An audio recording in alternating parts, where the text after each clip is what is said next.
I'm Jazz Tangcay, Artisans editor for Variety, and your host for today's half hour with Hollywood. And what an incredible panel we've got for you today. I've got 7 of the most talented people from behind the camera of Netflix's Emmy-nominated show, Hollywood. And it is my absolute delight to be speaking to all of you. So let me introduce you. So we have Nathan Barr, who is composer. Hi, Jazz. Hi, Nathan. How are you doing? Yeah, thanks. Head of the hair department, Michelle Ceglia. Hi, Michelle. Hi, how you doing? Good. How are you doing? Good. Costume co-designer, Sarah Evelyn. Hi, Sarah. Hello. Costume co-designer as well, Eyrich. Hi, Lou. Production designer, Matthew Ferguson. Hi, Matthew. Hey, how are you? Good, thank you. Eryn Mekash, head of the makeup department. Hi, how are you? Hi, Eryn. And prosthetic makeup artist, Vincent Van Dyke. Hi. Hello. Thank you all for joining us. So before we kickstart this, let's take a quick look at the clip from the show, and then we'll just dive right on into the questions. This town's all about dreams. And some of my customers don't just come here for gas. What's the password again? Dreamland. Dreamland. I want to go to Dreamland. You get in the car with them, have a drink maybe. You know, sometimes you have to service them. No, I came here to be a movie star. I want to take the story of Hollywood and give it a rewrite. Ace has a picture that we're very excited about. It's about fame and what Hollywood does to people. This is our screenwriter, Archie Coleman. Pleasure to meet you. You're colored. I love it. Rolling! If we change the way that movies are made, Coffee, Miss Lila? I think you can change the world. I want you to be the star. Really? If you want something, you have to declare it. I'll do anything. I am not just a star. I am a star maker. All right, everyone, roll cameras. Action! This studio is risking everything. We're already seeing pushback. And suddenly, everything goes dark again. This feeling is nothing new. I'm angry. I'm scared. But what I'm not is surprised. I will not live in fear. Fuck these white people in charge. They don't play fair, so why should we? It ain't about whether you win or lose.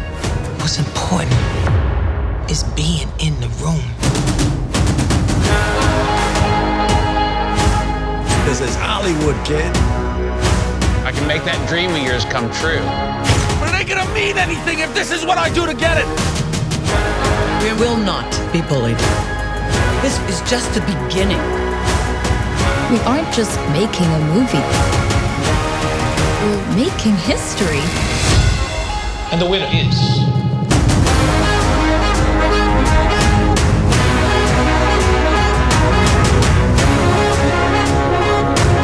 You got this silly dream in your head and it's making our lives harder. You bet I got a dream. I'm not the only one. A Hollywood dream, that's everybody's dream.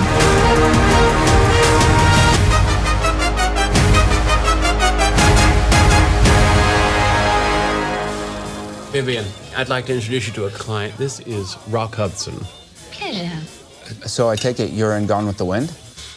Yes. Are you fucking kidding? She's goddamn Scarlett O'Hara, you fucking hayseed. Oh my gosh. Congratulations on the Emmy nominations and just a beautiful show. I think I've spoken to so many of you saying how much I want to live in the world. So what I'm going to do is we'll have a couple of general questions, but it's well known that, Ryan Murphy likes to work with his family of regular collaborators. So what has that collaboration been like for you? I mean, do you want to start, Lou, with that? Sure. It's been such an exciting ride. Like for me, I feel like I hooked onto Ryan's star on his very first show in 2000. and just gotten to work on such great creative shows. And I think for me, collaborating, like Eryn and I worked together for decades, and Michelle and I many times, and Sarah, Matthew, and I'm new to the other nominees, Nathan and Vincent. I mean, Vincent, I've been on sets with you, but we've not gotten to really work together. But we all still really collaborate with one another all the time. And I just find it family indeed. And whenever we get that call from Ryan saying, well, we're going to start a new show, it's just like, what's it going to be? And for me, it's always a creative adventure, and always a difficult journey, but you know, we're all surrounded by one another and we keep each other up. Eryn, did you want to add to that? Or yeah, well, I feel the same way as Lou. We've been together for such a long time, and it's always exciting finding out what the next project is going to be. It could be something at the very, you know, within weeks of it starting even. And so it always keeps us on our toes. And you know, we had done Ratchet for Ryan. That was the exact same time period, but it's a completely different look. So everything we do with him is always incredibly original, and we always have to work very hard to make sure that it looks unusual and different, and as what his vision and what he wants. And I love the challenge. And Nathan, it was your first time coming into the Ryan Murphy world. So what was that like for you as composer? Yeah. Well, it's funny, like Matt Quayle, who's been doing a lot of Ryan's shows for some time, he's a really good friend of mine. So I've heard the stories of like how they work over the past couple of years. So I kind of went into it not completely out of the loop. But yeah, no, it is like a crazy, frantic pace. It is difficult, but it is also really exciting. Just the creativity of everyone around you is it's really infectious. And so yeah, I had a blast on it. But I hope to have more. And Matthew, you know, as production designer, you had to convert Hollywood 2019, I guess, into Hollywood 1940. So talk a little bit about finding locations around town and transforming. It was certainly a challenge, because there wasn't one location that we used that we didn't have to augment or adjust to keep us in, you know, the 1940s. We had to be very careful in terms of how we framed the scenes, so that we sort of, like at Paramount on the back lot, which we used, there were certain areas that we could see, and it really retained that old school Hollywood look. But you could only look this direction or this direction, otherwise we'd be back in the 21st century. But it was great, and I kind of want to touch on what Lou was saying, sort of the collaboration and the family environment, which really helps.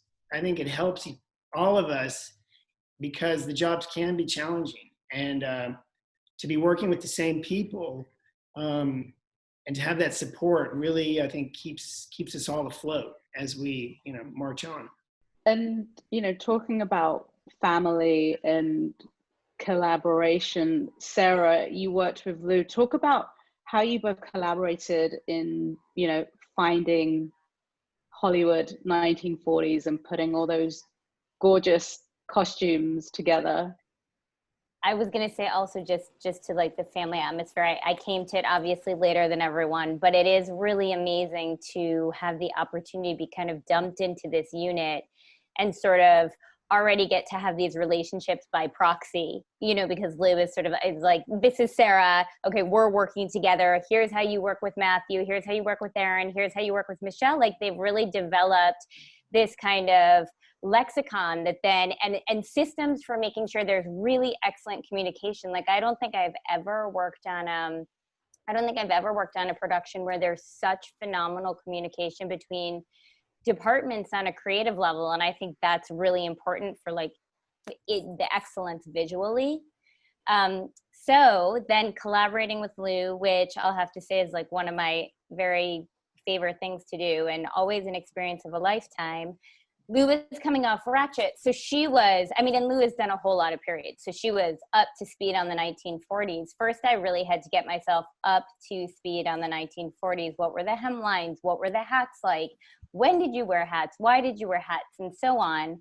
And from there, we really, I think, immersed ourselves in the golden age of Hollywood. That was really where it all started. So for us, that meant pouring through every single book we could possibly find. And beyond just, like, let's say Harrell was a really big inspiration that was cited by Ryan really early on. Beyond books just like Harrell, we were really looking for books that showed behind the scenes Hollywood. So we could really see what these people looked like maybe when they weren't on a red carpet planning to get their picture taken. Maybe they were having dinner somewhere, and we found some great references for that. We watched so many movies. I mean, I don't think I stopped watching 1940s movies the entire season, which was such a delight.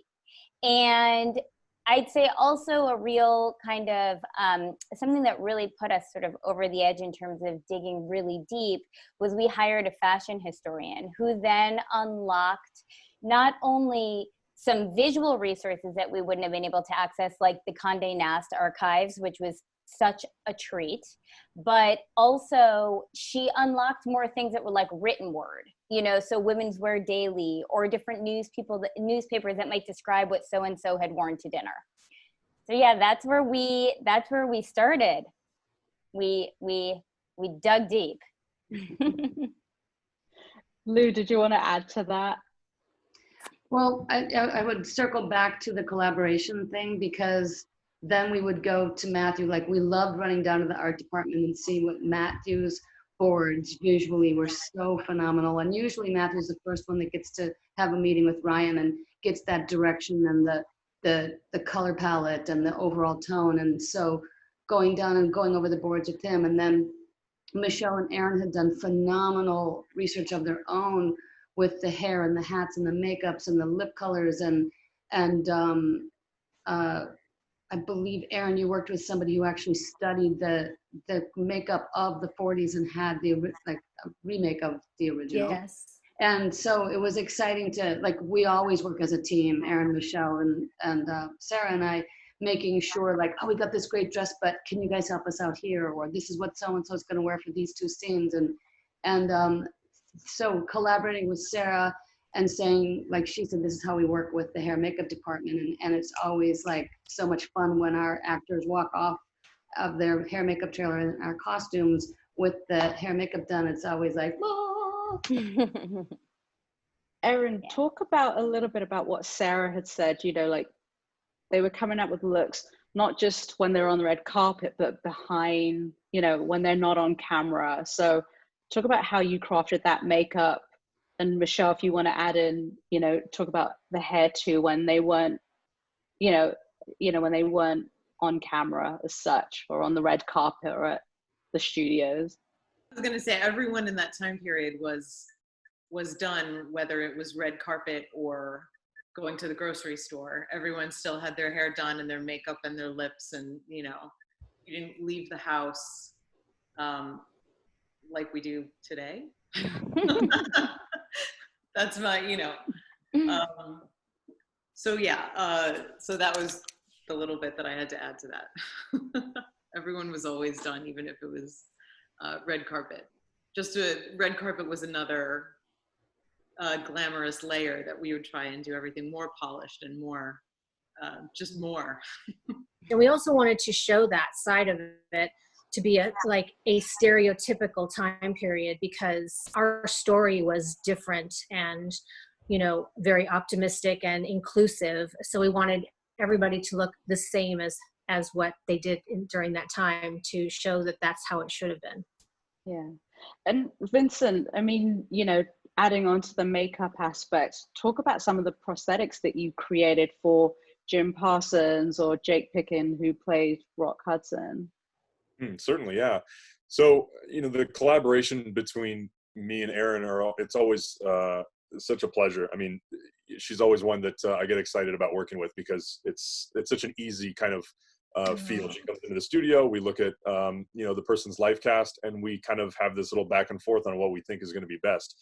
And I think we both really agree on the fact that when you're approaching likeness like this, it's really best not to try and nail this overall likeness. It's more of an essence of the character. I mean, when you try and get a likeness perfect, you could end up burying somebody in a pound of rubber. And I think the idea is more subtle approaches to kind of push somebody who's already excellent, for the role, and just kind of push them and get a little bit more of the essence of that character on them. And that was really the difficult task with these characters, but also they were really wonderfully cast characters for these parts. So they already had such wonderful features that lent themselves well for the characters they were portraying. But these are the hardest types of makeups to do in many ways. I mean, you're talking about a prosthetic makeup that is all over the middle of somebody's face that can't, distract or take you out of the moment, especially some of these really intimate, emotional moments. And if at any time somebody was like, oh, wow, that person's wearing a nose, it would instantly take you out of it. So I think one of the biggest compliments that I've received specifically for this show is that people had no idea, for example, that Jake, who was playing Rock, was even wearing prosthetics. And that's just really hats off to, Eryn and her team for just such a beautiful, seamless application. Well, that's because you made beautiful pieces, though. And your beautiful application.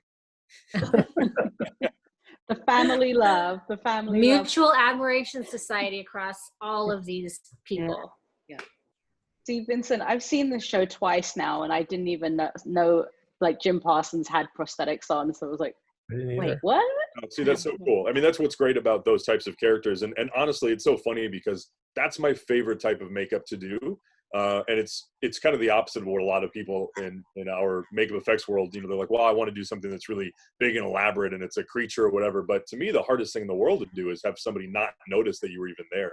I often refer to us as like the special ops of makeup effects, where we get in, we get out, and we've done our job, and no one even realizes that we executed something. So that's a great compliment. Thank you.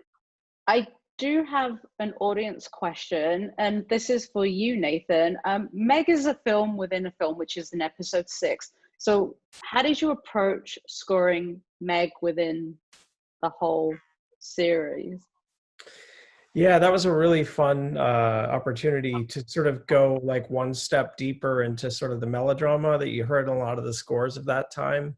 I think to our ears today, they can sound kind of corny and everything, but there was with all the composers that were in the 40s, working in the 40s, they were incredibly sophisticated arrangers and orchestrators. And if you just listen to the music without the picture, it's like serious concert music going on.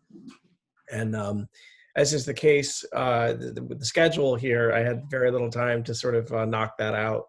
Yeah, it was just, the whole show, we obviously sometimes you want to lean away from the period elements, and this was a show where that was not the case. Definitely with the music too, we really wanted to embrace that style, whether it's with the use of the instrumentation or the style of melodic writing.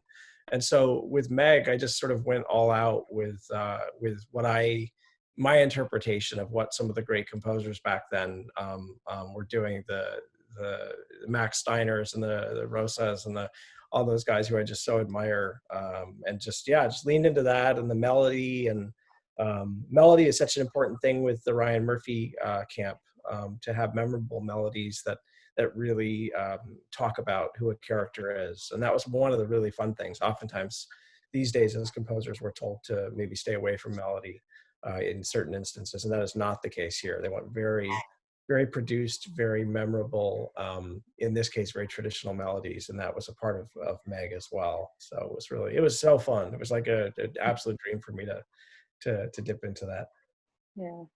Matthew, I know you've got a great story about how you recreated the Beverly Hills Hotel, because that has changed a lot since the 1940s, and there's a great wallpaper story behind it.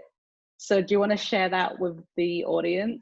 Sure. So we built the Beverly Hills Hotel bungalow on stage, and the exterior, we were trying to use the Beverly Hills Hotel, but in the end, we couldn't get that location. So we shot the exterior drive up at the Langham Hotel in Pasadena. And one caveat with calling it and having it be scripted, the Beverly Hills, Hotel, we had to use actual banana leaf Martinique wallpaper. So we couldn't use a knockoff. And there are plenty of knockoffs all over, and they're much less expensive. But that was sort of a stipulation from the hotel. So we had it recreated and produced and then put it in the bedroom of the suite. All of the furniture was custom made. My set decorator, Melissa Licht, and I did a lot of research to look at, looking at the bungalows after it had been restored and remodeled in the late 40s by Paul Williams. And so we took key elements like the valance with the curtains and the coffee tables and the sofas and recreated them. So pretty much everything was custom built for that set. What are you most proud of on your, on the show this season? Yeah, I mean, I guess the pressure of coming into the Ryan Murphy world with the first show and the expectation of really good melodies, strong melodies was a little bit terrifying at first. So the fact that I came up with melodies that they really responded to was really kind of what I'm most proud of, like Jack's theme and the main title, the Golden Tip theme, like all those, I feel like they help sell it, and they're also inspired by all of your work here. Like it was just so easy to write for something that looked and felt so real. So yeah, I think that the melodic portion of what I got to do is what I'm most proud of. What about you, Michelle? I'm proud of the whole thing. I think mostly when just all the wigs that we pulled off and people saying, "What do you mean wigs?" Hiding Dylan and Jeremy, and like pretty much the whole cast was in wigs. So I'm proud of that we flew under the radar with the wigs. And what about you, Vincent? So I think kind of going back to the subtlety, I think that I'm really proud that the work does feel like it blends into the story and the atmosphere in a way that doesn't take you out of it. I think that to me is a really big accomplishment. And I was really proud to see that it turned out that way, that, even me knowing exactly where all of those pieces are, for me not to know and notice and see anything while I watch the show is, to me, like a little applauding moment for, the team of brilliant applicators that were executing that on set. But for me, it's also an interesting kind of privilege that I'm not on set. I work at my studio and I'm working remotely on so much of this that when I'm able to sit back on my couch and watch this show, I'm watching it like I've never seen anything before, because everything is brand new to me. And I'm able to kind of have this be an experience that I'm able to immerse myself into without having these conceived ideas or knowing what's happening next. I get to really view it as a true audience member, which I love. And then after everything being finished with that season and sitting back and being so unbelievably proud to be a part of a show that was so successful, that I absolutely loved. It's rare. It doesn't happen all the time. And when we are able to be a part of something that we are so proud of, I think that's really meaningful. So before we wrap it up, there's one question we ask everybody who does this series. If they haven't started watching Hollywood yet, what is the one thing that will make them drop everything and say, binge it? Who wants to take that answer? I mean, the hats, right? The hats. I was going to say the curtains and the sofas. Yeah. There's so much, though. There's so much to say. Drop everything and see this. I don't know. There's something for everyone. Yeah, the cast, the music. I love the music. Yeah.